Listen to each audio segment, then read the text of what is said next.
ยังอ่ะโอ้คอยบวชเป็นพระจะเป็นนักที่หลวงปู่หลวงตาตัวหลวงปู่เรื่องของเวียดนามไม่ใส่มาใส่หัวบ่าเฮ้ยปู่กี่เอาแต่เป็นพ่อใส่ก็ถึงเลยโอ้บวชก็ดีบวชที่บ้านใครยังก็ทำก็ยังไม่รอดไปรับไม่ได้บวชก็อยากจะไปรอดไปน้ำเอาบวชกับบวชที่มีศีลกินน้ำปากก็ได้บวชที่แค่หัวนี่แหละเจ้าหาหลอกเราต้องคิดต้องคิดสีแค่บอกแค่สอนเขาเอามันต้องคิดมันต้องปากบอกได้ถึงเลยเนี่ย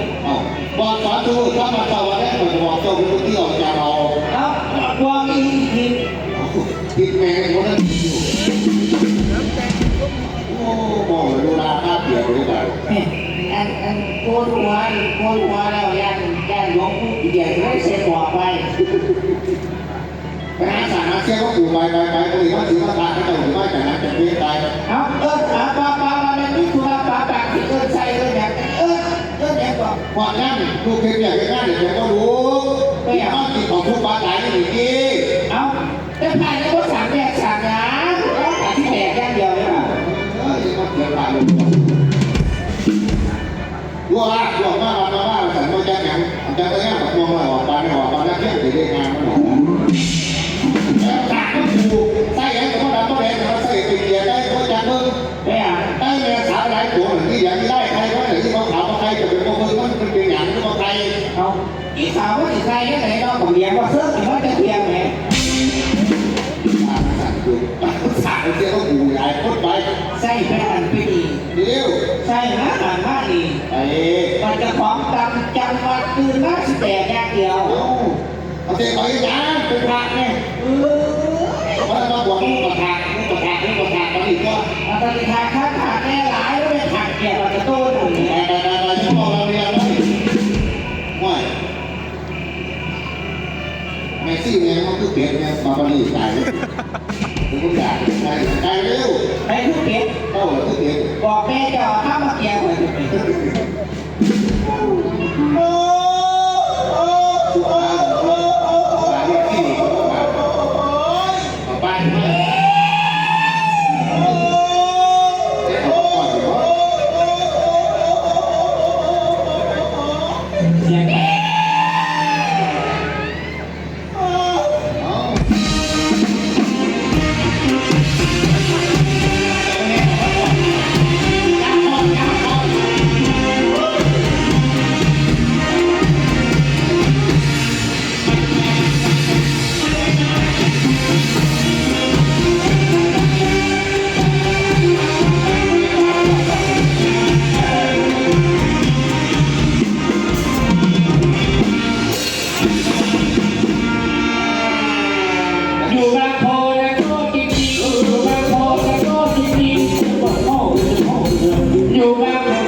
เอาไม่น้ำจะเลี้ยงเรื่อง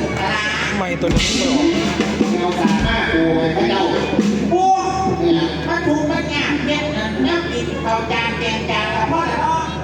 ได้ของแกขอให้ขอ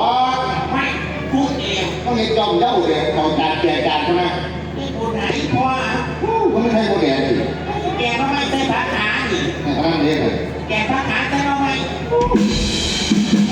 แค่ปวดขาตรงเอาหน้าแพ้กับ